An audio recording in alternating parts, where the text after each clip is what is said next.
Welcome to Speak on Stage. Today's session, I've brought in some of my dearest friends to be able to share their vision of what's happening in the speaker world. So anybody who's organizing events, anybody who's thinking, what will people want to see? And also speakers coming into the industry will have a better idea about what the current conversations are about. So I'll get each of the guys to introduce themselves and who they are and what they do. And then let's get straight into the conversation. So who wants to go first? Jeremy, you go first. Yes, well, I'm Jeremy Schwartz. I speak on leadership and sustainability, and have the privilege of going around the world speaking to leadership teams or across Asia, across Europe, a little bit in America, and also to conferences as well in that area. So I'm Coach MJ. I am the king of virtual, hashtag, and I have been in the leadership field for about 25 years plus, and I've been writing about leadership and now the new quantum leadership. So that's my new area of expertise and the new area that I'm listening and learning to explore. Wonderful. Professor Christian Farioli here, digital marketing wizard and running campaign for the last 21 years. At the same time, involved in the last 5 or 6 years with artificial intelligence for leadership team and C-level executives. Fantastic. And I'm Dave Crane, the host of Speak on Stage, and you can Google me while Google's still relevant to find out what it is that I do. Welcome to Speak on Stage with Dave Crane, the podcast where we unpack the art and science of public speaking to help you command the stage with confidence and authority. I'm your host, Dave Crane, and as a seasoned speaker, coach, and entertainer, I've had the privilege of helping thousands of individuals like you to unlock their true potential on stage all around the world. Each week, we'll bring you candid conversations with industry experts, successful speakers, and thought leaders, delving into proven strategies, practical tips, and personal anecdotes to empower you to become a captivating communicator. So whether you're a seasoned pro looking to refine your skills, or a beginner taking your first steps onto the stage, this podcast is your go-to resource for mastering the craft of public speaking. So grab your notepad, open your mind, and get ready to amplify your impact as we embark on this journey together.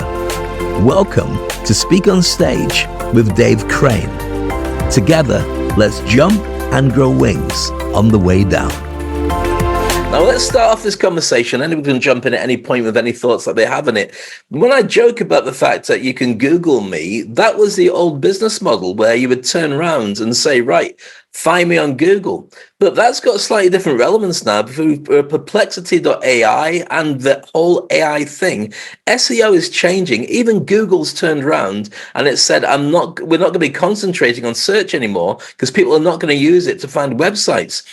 Now, for a speaker, it's all about building that brand and that visibility. How have you changed what you do to accommodate this very strange world we're in now? Well, I would say actually that element of how people use or how people are moving from direct search through Google to find our websites as one of our platforms to using just, let's say, AI has required a shift. I must admit, I've been experimenting both with my own TikTok channel and creating direct video content on LinkedIn.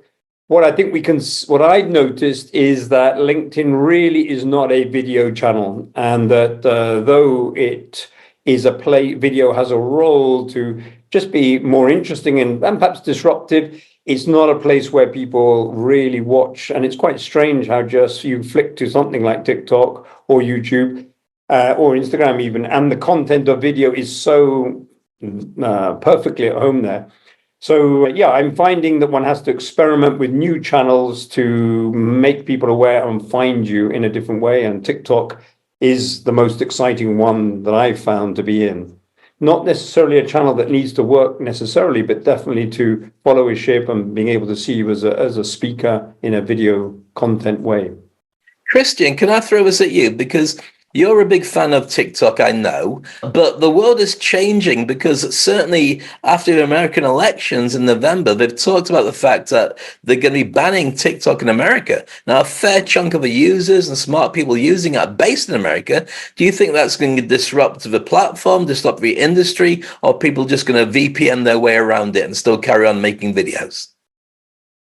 That's a good point. There's been announced quite a few times that it was going to be banned. Actually, in India, it's already been banned. It's one of the new generation platform, TikTok. There are a few others, even though I still prefer it because I see that it's very popular and effective.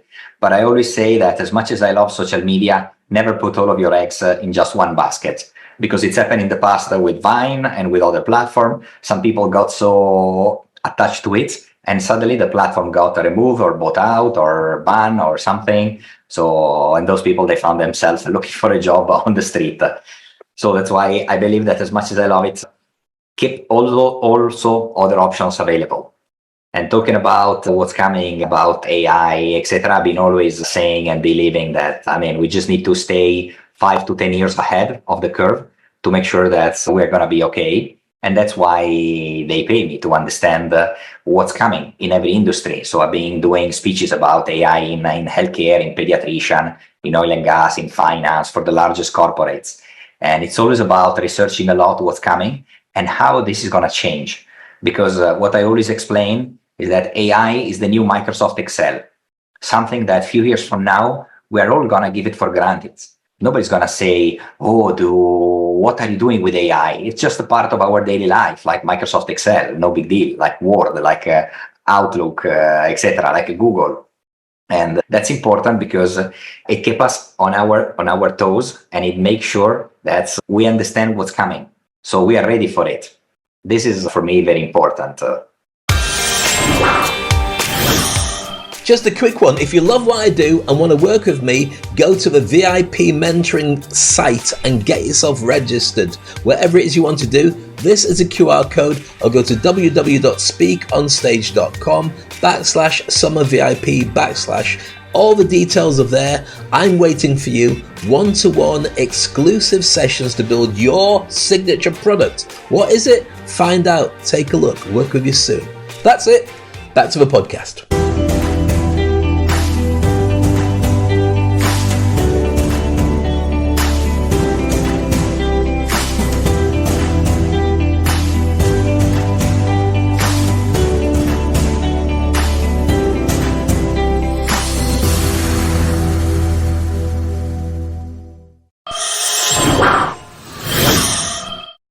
Coach MJ, you and I are probably oldest boys in the room.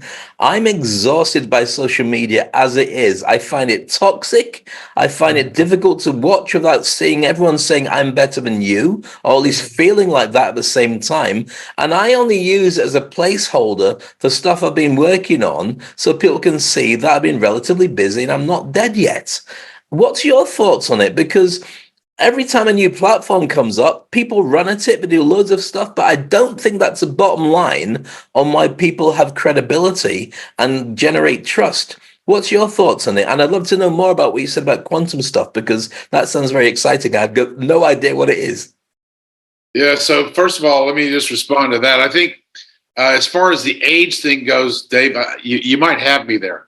But as far as where the relevancy is for social media, hey, listen, I was playing catch up when computers first came out. I pushed back for a couple of years. No, we don't want that. You know, what is that? So new things will happen. Change happens. You can resist it at your peril or embrace it. So I prefer, whenever possible, to embrace it and use it as a tool. You know, so there were times back in the days where I had an office. You'll probably relate to this. I had an office on Fleet Street, Dave. You know where Fleet Street is? Oh, yeah, London, of course. So imagine all those offices on Fleet Street were all advertising, media offices, PR offices, which was mine, specifically catering to the newspaper industry, which, by the way, has been totally disrupted. You know, there were times where you put an ad in a magazine or a newspaper, that was your marketing strategy, you know, because you wanted eyeballs to see it. And you had a, return on investment. It wasn't a, price per click. It was a clip a coupon and send this in. So anything that could get people's attention. So listen, for me, social media is an opportunity for a speaker or anyone else who has a business service to reach a particular audience and to be able to target them more specifically, demographically. So for me, at the end of the day, simply a tool. As for my field now, which is quantum leadership, it's really a regurgitation of a lot of concepts. But if you think about quantum physics, and you also now understand that empathy, for me, is one of the most important superpowers of a leader today, then using those types of strategies that come off of feeling and caring for others will make a leader certainly taller and bigger in their field. And that's what I'm all about, helping leaders get to the next level. Well, I've watched you do that for many years, and you're excellent at doing it. That's why we've got this rockstar group of speakers. I've seen you all on stage and knock it out of the park and be brilliant at some of the world's biggest events. So here's a question for you. What is a modern speaker look like? Is that an AI-driven speaker? Do you use it behind the scenes? Do you use it on stage? Do you ignore it and go without and almost go unplugged? How can you use AI and technology to raise your own game in a world where, I mean, the thing is, here we have in the group, a group of OGs, original gangsters in speaking. And I know I've seen you all just kill on stages, do amazing stuff. I see lots of people who are terrible speakers, but on big stages. So what is it that's an advantage that those who are really good at speaking can do to raise their own game, get more noticed, and also make it so you are more worth booking for those big stages again? Very simply put, listen, one day a beast walked into a village, and all the villagers looked up at this in awe of this beast. What do we do with this beast? Or is it going to kill us? Is it going to eat us? And one guy says, why don't we get on top of it and ride it? And then they named it. They called it a horse. Look, AI is nothing but a tool. We need to embrace it, harness it, and use it to be able to take us to the next direction and the next destination. Pure and simple. That's amazing. And you just showed your age. You remember when the horse was invented? Yes, right before the buggy. Gentlemen, so what's your thoughts, and Jeremy and Christian, on this same thing about AI speaking? One thing is speaking about AI or speaking about anything that also include AI. The other thing is using AI tools to help a speaker. Actually, even the topics, I'm using heavily AI, I research with it, etc. It's something that you need to master. You need to keep looking at stuff around AI because nothing has been written in stone. So it's all changing day and night. It's all changing every day, every week, every month. And the same platform, even GPT now is coming out in the new version. I mean, the latest, the 4.0 already out. So there's going to be more version. So it's always about trial and error, in my opinion, because with every new discovery, it's not that everyone will tell you exactly how to do it, but it's about being brave and try something new that will always come out with something that the other speaker have not used yet. For me, the most important part is to build our own AI. So this is what I'm working on. Well, actually, I already built one, but you need to have GPT-4 in order to access Christian Farioli AI. And then there are other platforms that allow you to create your own independent AI, where people can interact with you like they're speaking with you. So again, that's for me is the new version of the ebook, the free ebook that we were giving away for free 10 years ago. Now it's going to be, we're going to give away our own AI version. So of course, people are going to be happy with it, but this is going to remove all of those that typically they are begging us, oh, please help me with this, tell me that, what your opinion about this, about that. You send the AI and they are happy. Then of course, when they're ready to go next level, to move forward, then they're going to contact you and they know that there's going to be some payment involved. Okay, well, here's the thing. If they've got the very best of you with ChatGPT or wherever it is fueling the background of what you say to people, aren't they going to be, and no disrespect intended, aren't they going to be disappointed when the real you comes along and you go, I don't know, I'm not really sure. Is that something you consider? Well, you might push yourself out of a job. Well taken. Actually, I quote something that Gary Vaynerchuk was saying a long time ago. People are not ready anymore to pay for knowledge. They get the knowledge for free and they want to get knowledge for free. People, they are ready to pay for actions. So I'll give you my own knowledge for free. Then if you want me to help you, then is when you're going to pay me. Yeah, it's a very interesting idea. I think without a doubt, all speaking where there is value that occurs after the speech is delivered if you share an action for the audience. You know, it's interesting. I sometimes speak and I just look at the audience, or I challenge the audience to say, you know, this is an expensive moment. You've given your time, which will be expensive as a leadership team, let's say. You paid for me and my time. I really want to know that you're going to do something with this. Of course, speaking is a blend of information and entertainment because, you know, that engages people, but it has to be about action too. And I think what you've just said, Christian, there is fantastic, that, you know, you can get all the knowledge now, but it's how do you interpret that into a tailored action for that audience right there, right now? And I think that's one of the values I know we add, is to understand who that audience is and customize what we're saying to them. There's, you know, there are speakers who just churn out the same thing, whoever the client is. I absolutely not a believer in that.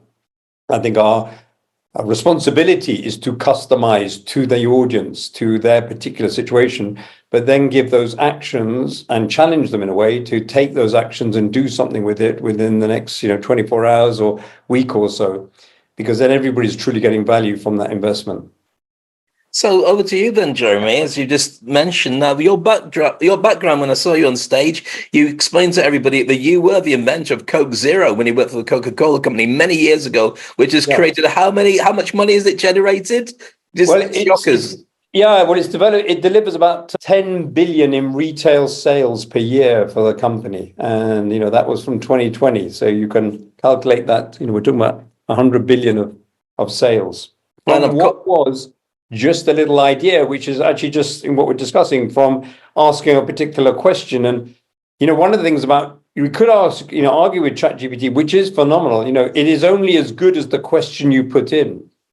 And what I do find for me, because I'm using ChatGPT every day. In fact, as you just mentioned, I probably am not using Google at all for search for websites. It's, you know, I use ChatGPT to find me the website that I want, if I want to do that. But the quality of the question delivers the quality of the answer. And therefore, there's a skill in framing that question to get, you know, hopefully what you want.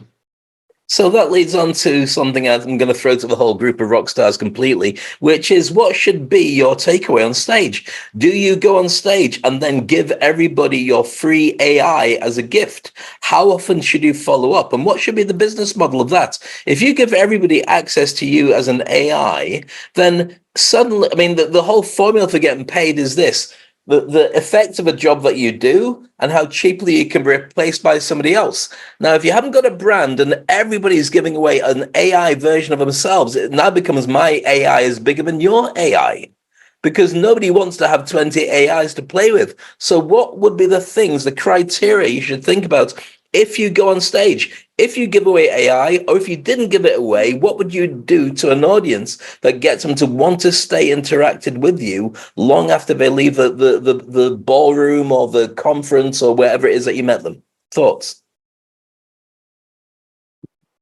Initially, you need to play with a lot of them, because there is not one easy, quick fix solution. Even I was using some AI tool a few years ago to do digital marketing stuff. And then, I mean, I know that all of them, bottom line, underneath there is ChatGPT, 99% of them. So after some time, I decided, okay, now I'm going to do the manual work, the manual way, by using ChatGPT. And that's what's happened. Every tool, bottom line, 99% they have GPT underneath.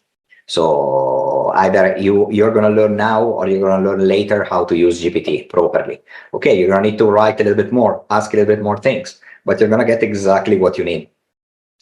I think actually it's a very interesting question, Dave. I think there's two answers I would give. I mean, the relationship I have with ChatGPT, in fact, a few months ago, actually probably now 6 months ago, because I passed this emotion, I did actually ask it if it was actually human, because the interaction was so personal, so incredibly capturing what I wanted. It was frightening.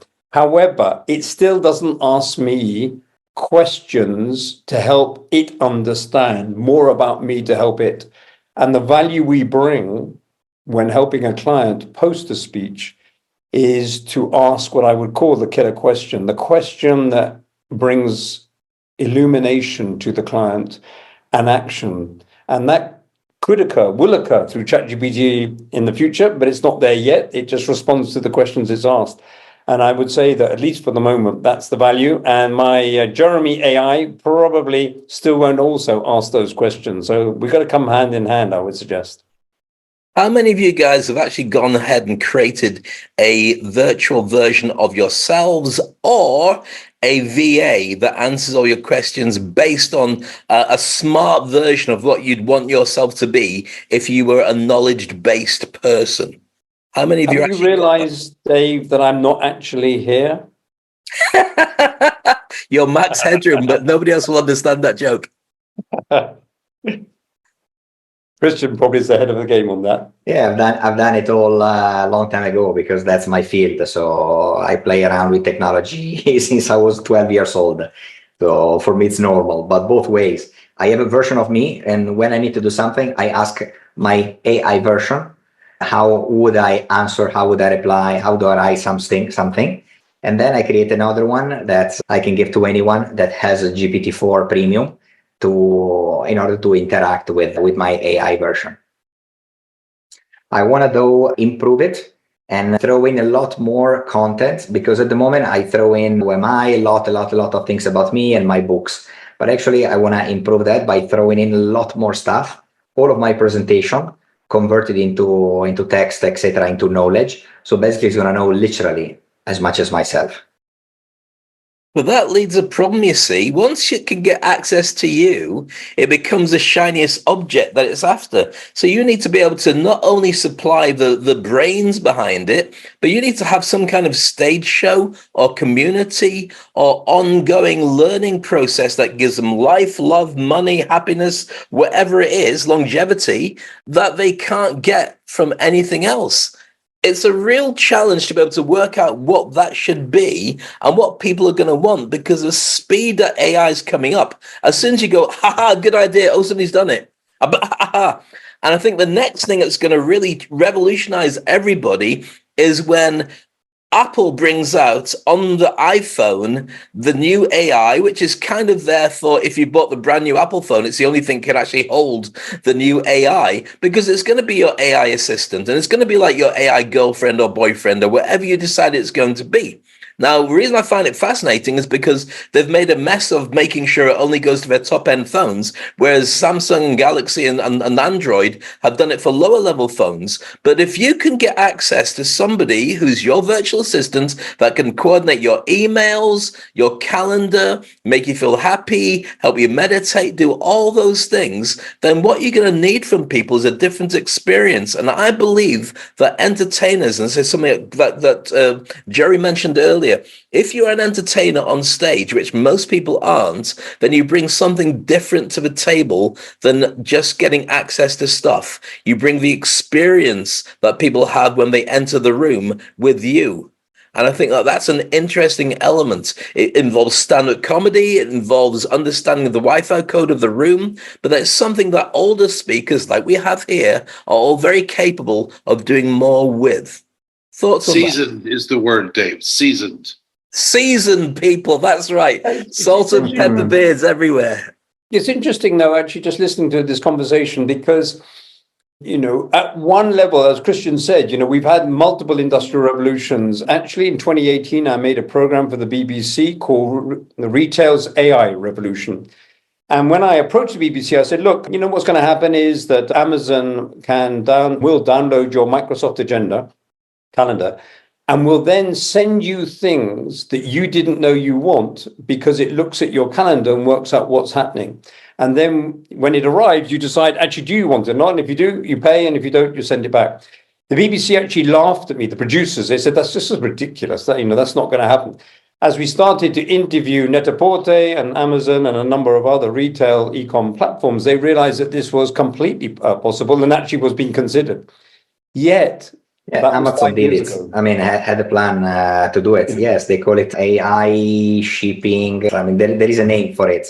Yeah. Drop shipping. They know enough about you, and they listen at Alexa, so of course they know what you might like. Correct. But then they done their own calculation, and at the moment it would not financially feasible for them. But I believe that soon it can happen. Yeah. If you order enough stuff regularly, why not? Yeah. So the two things that could happen. First of all, point one is that could happen now quicker than it's taken, because it's obviously 5 years ago and nothing's really happened. So now with the acceleration of AI, that can happen in a shorter time. Or just building on this, that what we get from the search you've just been discussing on Apple is still incredibly functional. It is functional help to a functional problem. And yet another whole half of our lives is about entertainment. I mean, what is TikTok and YouTube, etc.? We're being entertained. Now, of course, AI can do that too, but it may well be that there's a continual separation between improved functionality through ChatGPT to help us do functional things, but the entertainment side, is still very human driven and is the other half of what we want. And perhaps AI may have less of an impact. I know it can do all the writing and the videos and so on, but nonetheless, there may be a separation we can see there a bit.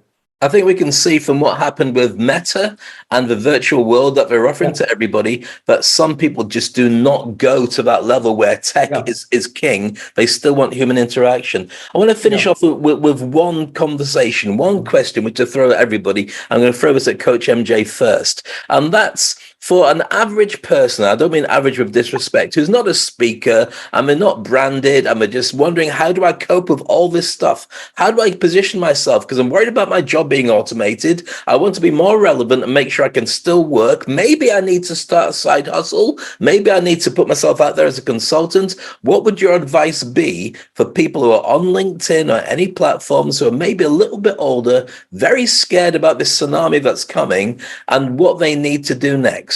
Coach MJ, the quantum leadership guy, what's your thoughts on this? It's very simple. Look, fear is a paralytic intoxicant. So when fear takes hold of someone, they're unable to take the action that they need to do. Step back and look. Listen, it's going to happen whether you like it or not. So, hey, guys, get with it. Find someone who already knows about it. Start to follow. Educate yourself. There's no big deal. It's simply a tool. So you want to know that we found out, 6 months ago, Dave, that prompt engineers are doing $80,000 to $90,000, and all they're simply doing is learning the right way to ask questions through ChatGPT. There's a great example right there. There's lots of opportunity. Just find someone who's already doing it, follow that, get yourself educated, find a coach, and help get you to the next level. Pure and simple. My best idea, go inverse mentoring. So make sure that you're going to follow some kids, your nephew, your little one, that you still don't understand how much or what they're doing online or with AI, with GPT. Ask them, they're going to show it to you. Or you can pay me. That's also good. Wow. So there you go. Get your kids to do it, or of course get Christian, or one of the many versions of Christian that are cost effective. Jeremy, what's your thoughts? What your advice it's a really interesting. I mean, without a doubt, Christian, I totally agree, which is reverse mentoring. However, what I've observed throughout my career, and it's happening now, there is two things. First of all, not every young person, we can paraphrase, is an expert in AI.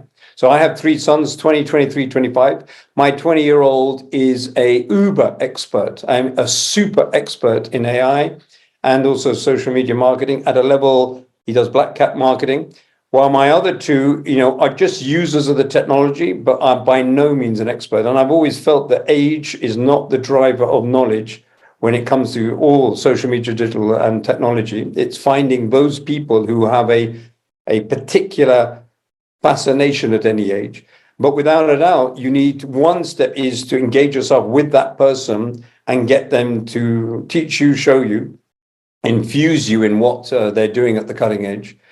And if you're at a work environment, one has an obligation, listen to this, it's really important, one has an obligation as a leader to embrace and bring in those young or competent voices, because we're meant to be driving the strategy. We're meant to be driving the leadership. And if we're not taking the lead as the leaders of the company to put AI into the business, we will lose out if we're not a tech company at the heart. So this is a really crucial part of our business routine and life routine to embrace this and infuse ourselves so we can talk with authority. And if we can't talk with authority, we can at least ask the right questions of the person who is knowledgeable, such that we get the action from them or with them. Sorry to interrupt your podcast, just a quick one. If you've watched what I've done for the last couple of years and thought to yourself, I wonder what Dave could do for me, now's your chance to find out. Whether it's growing your personal brand, speaking on stages around the world and getting paid while traveling for free, or maybe you want a podcast, or maybe you want to write a book, or creating followers and fans, or having retreats or an online course, or maybe starting your side hustle. Whatever it is, we can create something that's perfect for you, your own signature product. So what do? Well, very simply, all you need to do is register at this QR code or go to www.speakonstage.com/summervip/ and then register. Once confirmed, you get sent details of how we can book to work together. 2 sessions with a load of incredible content to raise your game. You will also be able to be incredible on LinkedIn, get over imposter syndrome, create messaging that your clients will love and buy into. You'll be able to create your personal brand and also become a guest on other people's podcasts and more. What more could you possibly want? Just me and you working together, having a ton of fun and getting you to where you need to be. The world is changing more rapidly than ever before, and I want you to be positioned as the best that you can be. So all you have to do is go to this, register, and then let's help you jump and grow wings on the way down. That's it. Back to the podcast. Amazing stuff, guys. Real pleasure to brainstorm with you. And you are still rock stars and my heroes in the industry of speaking. I look forward to catching up with you on more conversations like this. So Jeremy, Christian, and Coach MJ will put your contact details up on the comments section so people can connect with you. And meanwhile, for everybody who's watching, thank you for watching Speak on Stage. Make sure you watch these leaders, get them to speak to an audience near you. And we look forward to catching you next time on this show. Remember to jump and grow wings on the way down. We'll see you soon on Speak on Stage. Thank you for tuning in to another insightful episode of Speak on Stage with Dave Crane. We hope you found today's conversation inspiring and packed with valuable insights to help you to amplify your presence on stage too. And if you enjoyed this episode, please subscribe to the podcast on your favorite platform and leave us a review. Your feedback helps us improve and reach more aspiring speakers just like yourself. Remember, the stage is your platform to shine, and with the right tools and mindset, you can captivate any audience anywhere. So keep honing your craft, refining your message, and never shy away from the spotlight. Stay tuned for our next episode, where we'll dive even deeper into the world of public speaking and performance. Until then, keep speaking, keep shining, and keep making an impact. This is Dave Crane signing off. See you next time on Speak on Stage.